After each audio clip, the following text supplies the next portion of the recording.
வணக்கம். சற்று முன் வெளியான முக்கிய தகவல்கள்: 11 மாவட்டங்களில் கனமழை, 60 கிலோமீட்டர் வேகத்தில் சூறாவளி காற்று, வானிலை மையம் எச்சரிக்கை தகவல். இத பத்தி தகவல்கள இந்த வீடியோல பார்க்க போறோம். கீழ இருக்கிற ரெட் பட்டனை கிளிக் பண்ணி சப்ஸ்கிரைப் பண்ணிக்கோங்க. பக்கத்துல இருக்கிற பெல் ஐகானையும் மறக்காம கிளிக் பண்ணி வச்சுக்கோங்க. அப்பதான் நான் ரெகுலரா வீடியோ போடுறது உங்களுக்கு நோட்டிபிகேஷனா வந்து சேரும். வாங்க வீடியோக்குள்ள போகலாம். மறக்காம லைக் பண்ணிக்கோங்க. தமிழகத்தில் இன்று டெல்டா உள்ளிட்ட 11 மாவட்டங்களில் கனமழைக்கு வாய்ப்புள்ளதாக வானிலை ஆய்வு மையம் தெரிவித்துள்ளது.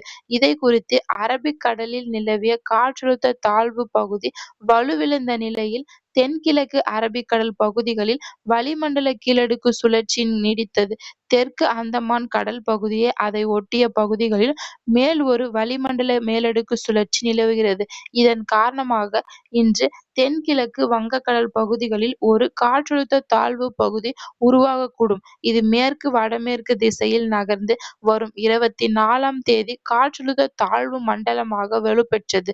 இதற்கிடையே 48 மணி நேரத்தில் தென்மேற்கு வங்கக்கடல் பகுதிகளில் மேல் வலுப்பெறக்கூடும். இதன் காரணமாக தமிழகத்தில் இன்று சில இடங்களிலும், நாளை தென் தமிழகத்தில் பெரும்பான்மையான இடங்களிலும், வட தமிழகத்தில் சில இடங்களிலும், 24ஆம் தேதி சில இடங்களிலும் மின்னலுடன் கூடிய மிதமான மழை பெய்யக்கூடும் என்று வானிலை ஆய்வு மையம் தெரிவித்துள்ளது.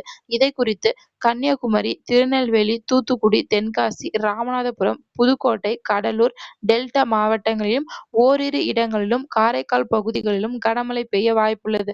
வரும் 24ஆம் தேதி கன்னியாகுமரி, திருநெல்வேலி, தூத்துக்குடி, ராமநாதபுரம், புதுக்கோட்டை, டெல்டா மாவட்டங்களிலும், வரும் 25ஆம் தேதி புதுக்கோட்டை, டெல்டா மாவட்டங்களிலும், கடலூர், விழுப்புரம் மாவட்டங்களிலும் ஓரிரு இடங்களிலும், புதுவை மற்றும் காரைக்கால் பகுதிகளிலும், வரும் 26ஆம் தேதி திருவள்ளூர், நாகப்பட்டினம், மயிலாடுதுறை, கடலூர், விழுப்புரம் மாவட்டங்களிலும் ஓரிரு இடங்களிலும், புதுச்சேரி, காரைக்கால் பகுதிகளிலும் கனமழை பெய்யக்கூடும். சென்னை மற்றும் புறநகர் பகுதிகளில் இன்றும் வானம் மேகமூட்டத்துடன் காணப்படும். நகரின் ஒரு சில பகுதிகளில் இடி மின்னலுடன் கூடிய லேசான முதல் மிதமான மழை பெய்யக்கூடும்.